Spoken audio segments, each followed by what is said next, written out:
Wassalatu wassalamu ala ashrafil anbiya'i wal mursalin sayyidina wa habibina wa syafi'ina wa qurrati a'yunina wa nuri qulubina wa maulana Muhammadin wa ala alihi wa sahbihi ajma'in, amma ba'd. Yang saya hormati para habaib, para alim ulama, para masyayikh, para kiai, para aparatur pemerintahan baik sipil, militer, dan Polri, dan juga yang sudah purnawirawan. Wabil khusus guru kita Kiai Muhyiddin dan juga kakanda beliau Kiai Ahmad Busiri. Hadirin wal hadirat, muslimin wal muslimat rahimakumullah. Sudah banyak alhamdulillah kita mendengarkan nasihat-nasihat yang agung, nasihat-nasihat yang kita bisa jadikan sebagai pedoman dalam kehidupan kita, keselamatan dan kebahagiaan kita di dunia dan di akhirat.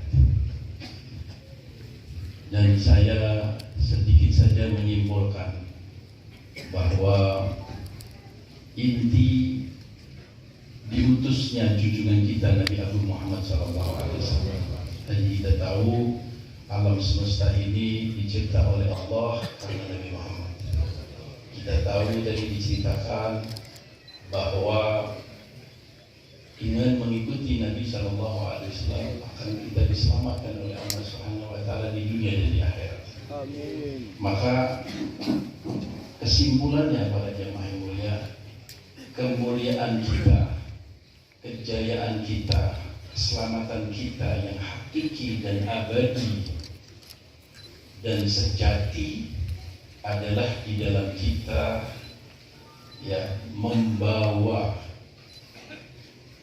tugas dan fungsi yang yang Allah Subhanahu wa taala berikan kepada junjungan kita Nabi besar Muhammad sallallahu alaihi wasallam sesuai dengan sifat kita masing-masing atau tugas kita masing-masing, sesuai dengan apa yang diajarkan oleh junjungan kita Nabi besar Muhammad sallallahu alaihi wasallam. Jadi ulama itu mulia di sisi Allah. Kenapa ulama itu mulia di sisi Allah? Ya, dan itu ulama yang sesungguhnya adalah orang tersebut atau ulama tersebut menjalankan bima bu'itha bihi Rasulullah sallallahu alaihi wasallam, fungsi di mana Rasulullah diutus. Karena menghidupkan fungsi yang di mana Allah utus Rasulullah, maka orang itu, ulama itu dimuliakan oleh Allah. Yang mulia lagi adalah syuhada. Kenapa syuhada itu nanti tidak bisa memberi syafaat kita di akhirat? Karena beliau para syuhada itu dia mati mengorbankan nyawanya untuk menjalankan di mana Allah utus Nabi besar Muhammad SAW. Fungsi di mana Allah utus Nabi Muhammad, beliau berkorban untuk itu dan mati untuk itu, diangkat derajatnya oleh Allah Subhanahu wa taala. Jadi begitulah para jamaah mulia. Ada dua kelompok manusia, kalau mereka menjalankan fungsinya dengan baik, di mana negara tersebut ada aman, di mana wilayah itu ada aman. Imam Al-Ghazali beliau mengatakan, sinfani minan nas law saluha saluhan nas wa idza fasada fasadan nas, al-ulama wal umara. Dua kelompok manusia, apabila dua kelompok manusia ini saleh, baik, maka baik seluruh manusia. Apabila dua kelompok manusia ini rusak, maka akan rusak seluruh tatanan kehidupan manusia. Siapa itu? Ulama dan aparatur pemerintah, ulama dan penguasa, ulama dan umar, pemimpin pemerintahan. Bagaimana salehnya ulama? Apakah definisi bahwa ulama itu saleh? Definisi ulama saleh adalah ulama yang menjalankan fungsinya dan tugasnya sebagaimana fungsi dan tugas diutusnya Rasulullah SAW oleh Allah Ta'ala. Itulah ulama yang saleh. Apa itu tugasnya Rasulullah? Apa itu tugasnya Rasulullah SAW? Tugasnya Rasulullah SAW adalah yatsu alaihi ayatihi wa yuzakkihim, yatsu alaihim ayatihi wa yuzakkihim wa yu'allimu kitaba wal hikmah. Itu tugas Nabi Muhammad. Ulama yang saleh dan akan membawa kebaikan bangsa dan negara dan wilayahnya adalah orang ulama yang membacakan ayat-ayat Allah Subhanahu wa taala. Kebesaran-kebesaran Allah, keagungan-keagungan Allah membawa manusia kepada Allah, dibacakan mereka. Al-Habib Umar bin Hafid menafsirkan yatlu alaihim ayatihi adalah dakwah. Wa yuzakkihim, mengajari kesucian jiwa, membersihkan hati dari iri, dari dengki, dari sombong, dari takabur, dari riya, dari tamak kepada dunia, dari suudzon, dari benci, dari permusuhan, dari tuding menuding, dari jatuh menjatuhkan, dari memprovokator ini, memprovokator itu, yang mencaci ini dan mencaci itu. Tidak. Mensucikan jiwa. Jiwa yang suci adalah jiwa yang pemaaf.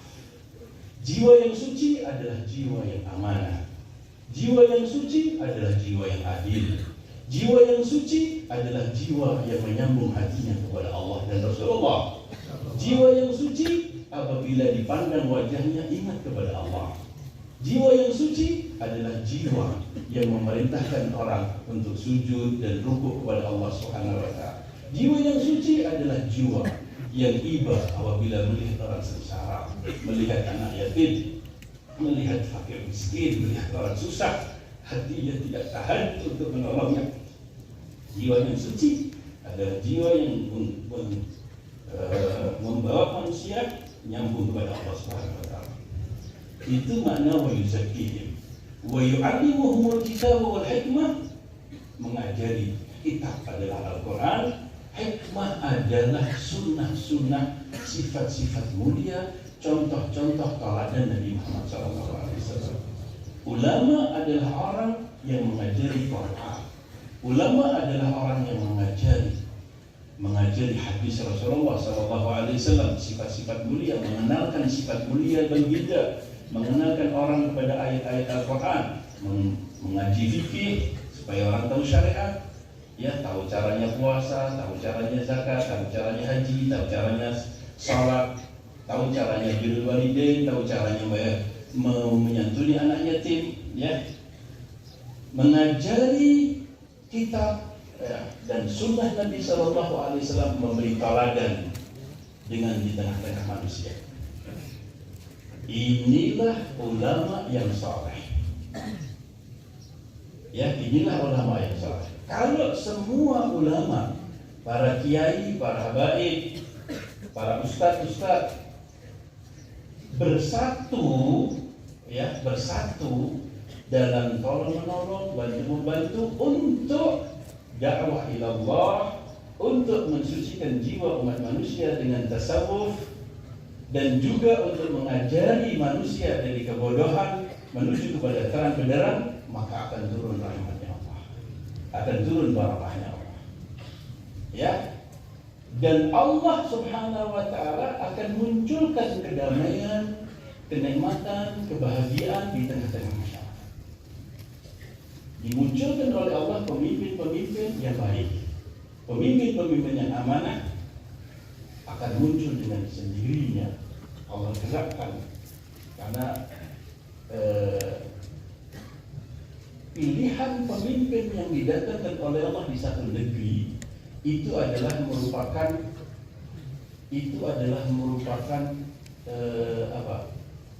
merupakan amalan atau perilaku dan situasi kondisi perbuatan masyarakatnya. Kaifama takunu yuwalla alaikum awalatukum a'malukum kaifama takunu yuwalla alaikum. Pimpinan kamu, penguasa kamu itu merupakan cerminan perbuatan rakyat, masyarakat.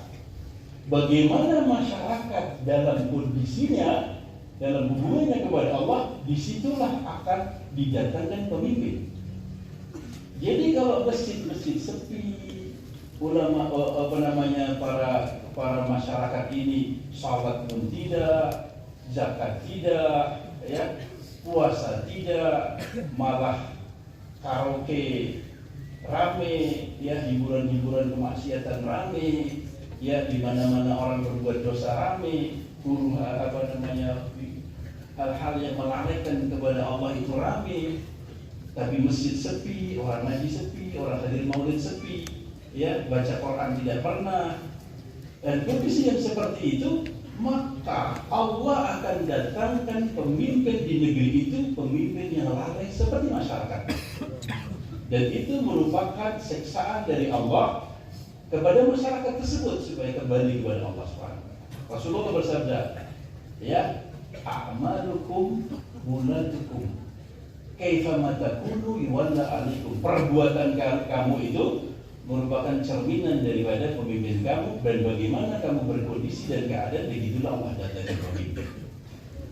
Maka untuk memperbaiki masyarakat, bagaimana masyarakat itu dekat dengan Allah, itulah fungsinya ulama. Itulah fungsinya ahlullah. Ya, para jamaah yang mulia, adapun para penguasa di satu wilayah, mereka adalah orang-orang yang menegakkan keadilan dan amanah dengan sebaik-baiknya, untuk memberikan fasilitas masyarakat sesuai dengan kondisi masyarakat. Kalau orang Islam diberi fasilitas lah, pendidikan Islam, masjid-masjid dihidupkan, ada dana untuk dakwah, ada dana untuk perlakuan perbuatan yang baik. Masyarakatnya ada yang non-muslim, bisa kasih fasilitas sesuai mana agamanya mereka masing-masing. Jadi begitulah para jamaah yang mulia, kalau itu masyarakat, bagaimana masyarakat ini, rakyat ini bagaimana ya menghidupkan dalam hidupnya, membawa dirinya dan keluarganya mentaati Allah Subhanahu wa taala, mentaati Rasulullah SAW. Jadi bapak-bapak, ibu-ibu dan saudara sekalian, kita sekarang ini hidup di akhir zaman. Ingat, kita sekarang ini hidup di akhir zaman. Kalau Al-Habib Abu Bakar Al-Adni Al-Masyhur, beliau mengatakan kita ini sekarang hidup di zaman buta, hidup di zaman tuli, dan hidup di zaman bisu. Dan ini adalah fitnah yang keempat yang diisyaratkan Nabi SAW dalam hadisnya. Ya, fitnah keempat, fitnah itu ada 4. Kemudian nanti ada fitnah yang berikutnya, Sufyan awal dan Sufyan Tsani, sampai akhirnya muncul Imam Mahdi, kemudian muncul Dajjal dan muncul Nabi Isa, dan itulah terjadilah kiamat. Sekarang ini marhalah pada marhalah yang keempat, yaitu adalah marhalah kita di dalam zaman buta, di zaman bisu dan di zaman tuli. Manusia banyak lalai kepada Allah Subhanahu wa taala. Pemimpin global artinya yang membawa situasi dan kondisi di global dunia ini semuanya lalai kepada Allah, dan pikirannya adalah harta benda, dan pikirannya adalah kekuasaan, dan pikirannya menjadikan manusia sebagai hamba. Dan mereka tidak peduli orang matikah, orang hidupkah, orang sengsarakah, tidak peduli. Yang penting harta bendanya besar, yang penting terus dia akan bisa memperbudak manusia. Inilah sekarang ini pemimpin global di alam semesta yang di dunia ini seperti itu. Maka karena pemimpinnya yang membuat, yang menguasai media massa, yang menguasai ekonomi, yang menguasai kekuasaan di tiap-tiap negara. Ya, bukan hanya satu negara, setiap negara di dunia ini dikuasai oleh kelompok itu, dan mereka adalah orang-orang buta. Mereka adalah orang bisu, mereka adalah orang tuli, yang pikirannya adalah harta, yang pikirannya adalah kekuasaan, yang pikirannya adalah hal-hal kepentingan duniawi saja. Kita muslimin di seluruh dunia ini, kata Nabi SAW, kita di zaman hudza wa di zaman wahan. Kita ini seperti buih yang ada di lautan. Seluruh orang Islam dari negara mana saja, baik yang di Saudi kah, yang di Indonesia kah, yang di Asia Timur, yang ada di Timur Tengah, yang ada di seluruh dunia, umat Islam ini seperti buih yang ada di lautan. Tidak punya qarar sama sekali, tidak punya bapak Ibu Kiai, tidak punya sebuah pendapat yang akan diterima oleh global. Tidak bisa. Kenapa kita? Karena kita ini cinta dunia dan takut mati. Kata Nabi, karena kita cinta dunia dan cinta. Jadi kita adalah zaman al-ghudha, marhalatul ghudha wal marhalatul wahan. Ya, para jamaah yang mulia, di zaman fitnah yang seperti ini, hati-hati. Wahai muslimin wal muslimat, kekasih-kekasih Allah, hati-hati. Jangan sampai melangkah dengan langkah yang salah, akhirnya kita jadi korban, umat jadi korban, masyarakat jadi korban, dan wallahu a'lam diterima oleh Allah atau tidak, membawa kita ke surga apa tidak. Hati-hati Bapak Ibu ya. Bapak-bapak, ibu-ibu dan saudara sekalian yang punya sawah, hidupkan sawah kalian. Tanami tanaman yang baik dengan organik yang baik. Punya sapi, punya ikan, punya kambing, hidupkan itu. Ya, cari makanan yang halal. Bawa diri kita untuk taat kepada Allah Subhanahu wa taala. Ya. Para alim ulama hidupkan masjid, ya, hidupkan pesantren, dengan majelis-majelis ilmu. Jangan kita caci maki satu dengan lain, jangan menjatuhkan satu dengan yang lain, sudah bukan zamannya. Bukan zamannya kita saling jatuh menjatuhkan. Ya, para pemimpin-pemimpin bangsa ini dan bangsa-bangsa yang lain yang diberi oleh amanah Subhanahu wa Ta'ala untuk memimpin umat, jadilah manusia yang memberi fasilitas kepada masyarakat untuk ibadah kepada Allah, menjadikan masyarakat untuk pintar, menjadikan manusia untuk cerdas, membuat manusia untuk bisa mencari fasilitas hidup dengan mudah, aman, dan halal. Bikin seperti itu, ya, maka kita amanah yang Allah berikan itu akan membawa kalian kepada surga, membawa kalian kepada kejayaan dan kebahagiaan. Begitulah para jamaah mulia, jangan ikut-ikutan. Kata Nabi SAW, di zaman ini orang yang tidur lebih bagus daripada orang yang duduk. Orang yang duduk lebih bagus daripada orang yang berdiri. Orang yang berdiri lebih bagus dari orang yang berjalan. Dan orang yang berjalan lebih bagus daripada orang berlari di dalam menghadapi situasi fitnah. Dalam situasi fitnah, jangan ikut-ikutan. Jangan ikut-ikutan. Ya, hidupkan pohon takwa di dalam hati dan rumah tangga kita. Hidupkan, ya, tanam pohon takwa, tanam pohon akhlakul karimah kepada anak-anak kita. Wahai ulama, tanam pohon dakwah, tanam pohon tarbiyah, tanam pohon ta'limiyah di pesantren kita, di kampung kita, di masjid kita, di masyarakat kita, membawa orang kepada Allah. Antum semuanya, wahai habaib dan para ulama, adalah merupakan khalifatul Rasul sallallahu alaihi wasallam. Khalifatul Rasul sallallahu alaihi wasallam. Apa itu pengganti Rasul? Pengganti Rasulullah sallallahu alaihi wasallam. Rasulullah bersabda, Allahumma arham khulafai, ya Allah rahmatilah para penggantiku. Wa man khulafa'uka ya Rasulullah, siapa penggantimu wahai Rasulullah? Unasun yahtuna min ba'di yata'alamuna wa yarwina ahadithi wa sunnati wa yu'allimuhan nas. Manusia yang datang setelah aku nanti, mereka mempelajari fungsi kehidupanku dan menjalani sunnah-sunnahku, kemudian mengajarkan kepada manusia. Itulah fungsinya ulama yang menjadi pengganti Rasulullah. Ya, jangan offset. Kalau offset, justru dengan ulama yang offset, maka wafasadan nas, akan rusaklah manusia. Umara jangan offset dari fungsinya. Untuk melayani umat, untuk melayani masyarakat, melayani dalam sosialnya, di dalam perekonomiannya, melayani dalam ibadahnya, melayani dalam pendidikannya, ya, jangan offset. Maka dengan demikian dan masyarakat berbuat dengan taat kepada Allah, akan terjadi perdamaian dan kebahagiaan, keselamatan di dunia sampai dengan di akhirat. Amin ya rabbal alamin. Begitulah para jamaah mulia yang bisa saya sampaikan. Mudah-mudahan yang sedikit ini ada manfaatnya. Amin. Ya. Semoga semua yang hadir ini bersambung dengan Rasulullah SAW. Amin. Semua yang hadir ini semua insya Allah jadi kekasihnya Rasulullah. Amin. Rasulullah cinta kepada kalian semua. Amin. Rasulullah senang kepada kalian semua. Amin.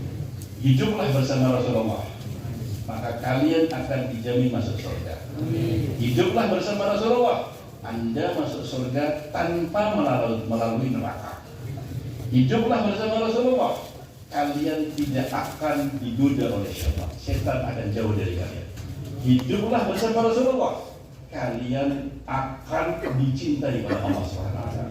Apa yang saya sampaikan ini jaminan dari Allah. 4 hal yang saya sampaikan ini jaminan dari Allah. Tidak saya sampaikan dalilnya karena waktu.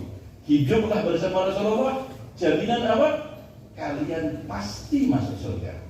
Hiduplah bersama Rasulullah, kalian masuk surga tanpa lewat neraka.